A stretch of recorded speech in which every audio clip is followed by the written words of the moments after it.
Hi guys, so what we're dealing with today, we've got this beauty piece of exotic machinery, F3 800cc, and today we will be fitting a manual cam chain tensioner.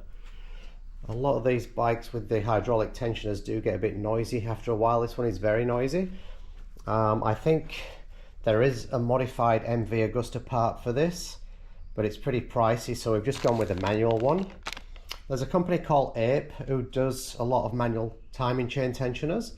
They don't do one for the MV, or not for this model anyway. So this is just from AliExpress. It was about 50 bucks from AliExpress. And people are saying, oh, you shouldn't buy stuff from China, it's dodgy, but everything's made out of China these days. And we'll get this out and have a look in a minute, but it actually looks pretty solid, pretty well made.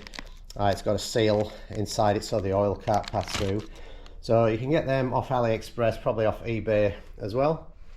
I've never fitted one before, so it's my first time fitting a manual chain tensioner to anything.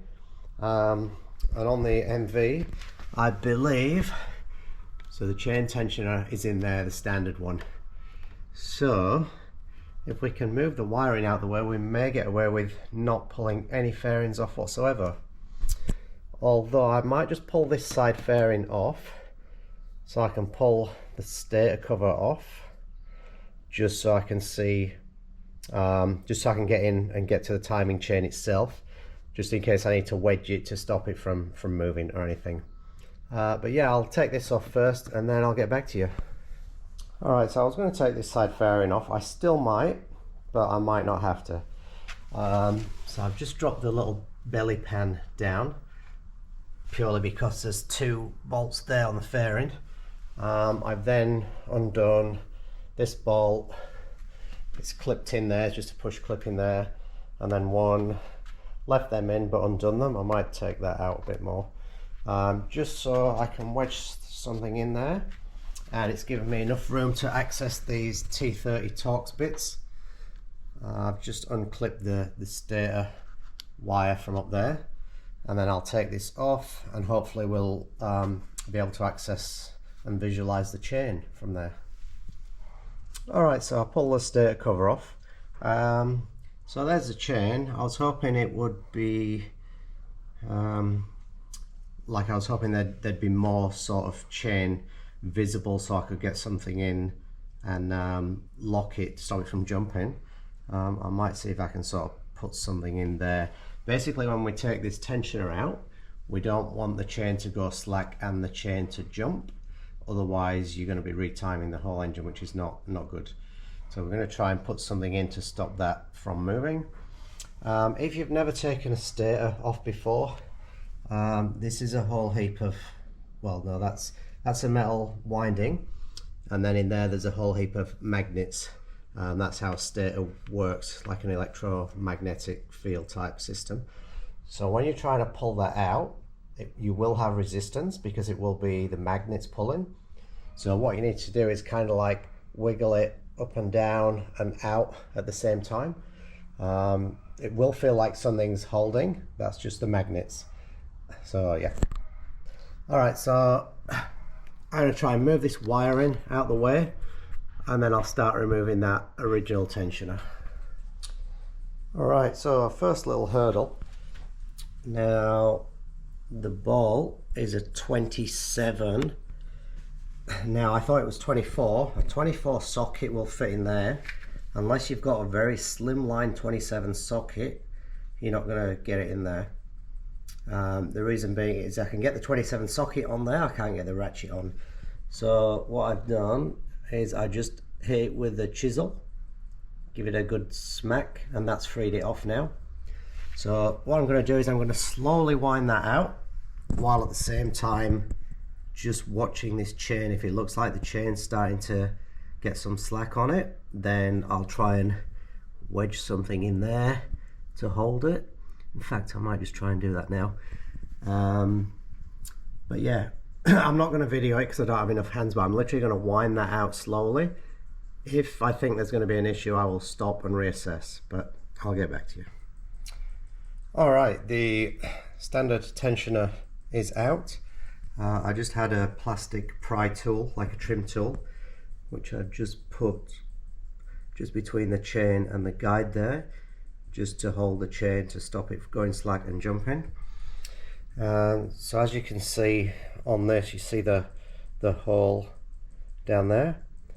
So how that works is oil pressure goes in there and pushes the plunger out to put tension on the chain. Now if the bike stood for a while, that can slowly push back, meaning until you get oil pressure you won't have full chain tension. Also you can get wear and tear, which means that would go to its full extent and be able to come out no further.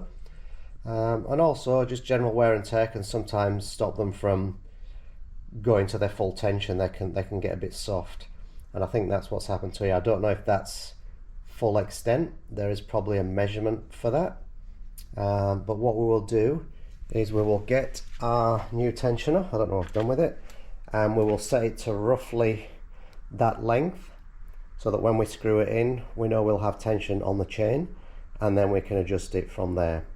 So I'll do that now. I'll do the tensioners like for like, and then I'll come back to you.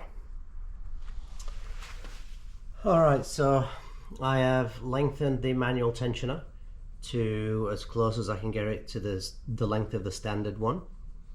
I will put that in. As I'm screwing it in, I will take my little pry tool out, because obviously the chain's going to start getting tight as I screw that in. Then what we will do is we will put the stator cover back on. We will start the engine from cold. We will adjust that manually until the engine is just stopped rattling. You don't want to go too tight on that, otherwise you risk damaging or snapping the chain when it's hot. So we want it so we have a little bit of engine rattle.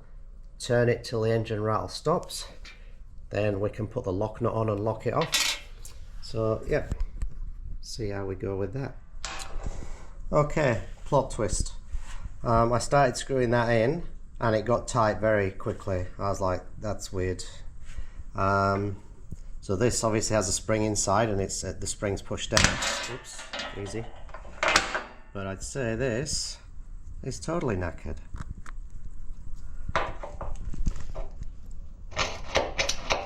Look at the movement in that, and there's literally no oil come out of it. Well, a tiny bit of oil. So until this bike gets oil pressure, that thing's doing nothing, which explains why it was so noisy. So I'm going to screw this back out.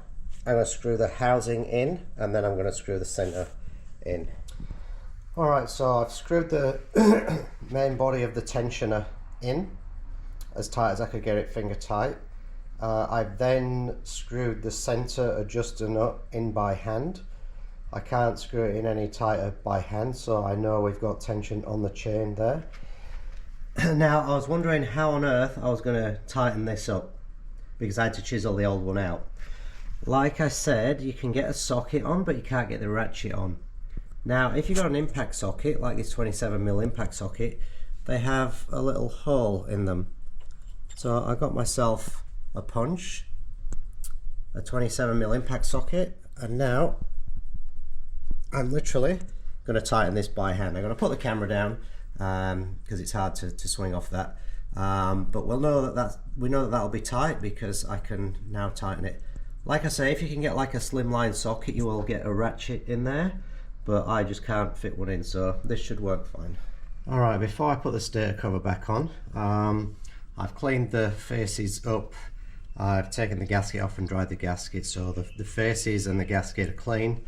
Now there's the two casings join together there, so you want a little bit of blob of silicone sealer on there. Make sure it's automotive silicone sealer, so it's oil resistant like an RTV silicone. We're also going to put a little bit on the rubber grommet here for the stator, obviously because you've got an aluminium casing and then rubber, then aluminium again, so we'll put a bit of sealant on there before we put it all back together. Alright, so stator cover's back on, I'm plugged in. If you damage the gasket on the stator cover, you'll need a new gasket. However, that out of a lot of bikes I've worked on, that gasket was a pretty thick, strong gasket. I don't think you'll damage it.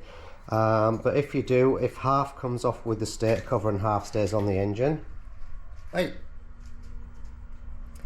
then you're going to need a new gasket. So if at the start of this the gasket is damaged, then you're going to have to stop what you're doing and go get a new gasket. Or if you're not confident that it might hold up, then just get a new gasket before you start. But anyway, this is all back together. So tensioner's in, it's wound in finger tight. I'm going to leave all this off for now in case I have to pull anything apart again. So now I'm going to do the first start. If you get any sort of horrendous noises, stop it straight away. But I'm going to start it up, see what happens.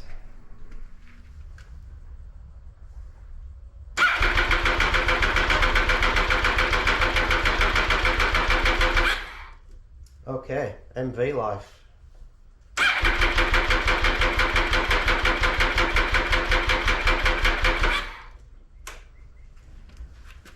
I guess we'll charge the battery and come back. Alright, so we've had it on charge for half an hour now. So, take two. Let's see if this thing will start up.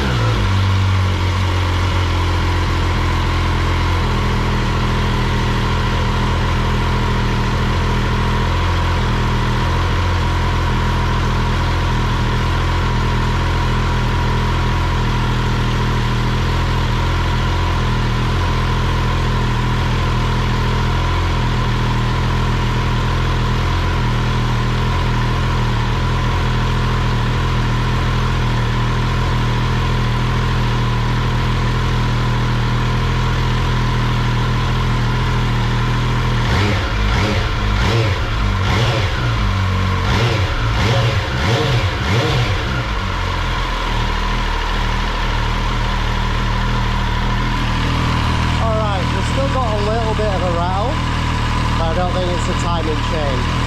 I think these are quite noisy engines. I wish I'd have done a video before so you could hear it. The only reason I didn't is because I didn't want the engine to get hot before working on it. So what I'm going to do now is I'm going to chuck the lock nut on, lock that off, run it up to temp, make sure there's no issues, and then yeah, try it again from cold when everything's cooled down. But sounds like a great success.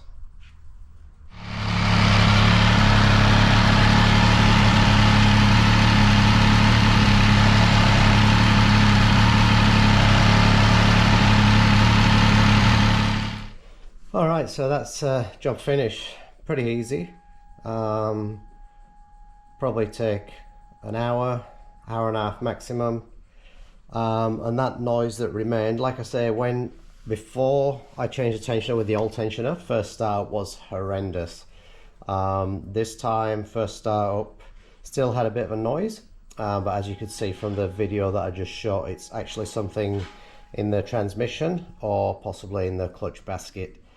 I know a few of my Triumphs, triples also, whether it's a thing with triples, I don't know. A few of my Triumphs have had the same issue. My Street Triple 2016 model was very noisy with the clutch out, but fine with the clutch in. That was, I think it's a bearing in the clutch basket where the release bearing is. Never bothered me. I jumped on the forums, people said it's not an issue, no reported failures, so I just lived with it. And same with this, I'll just tell the owner of this bike, like, just live with it. Obviously if it does get worse, we can look further into it and look at swapping it out. But there you go, MV Augusta 800 manual timing chain.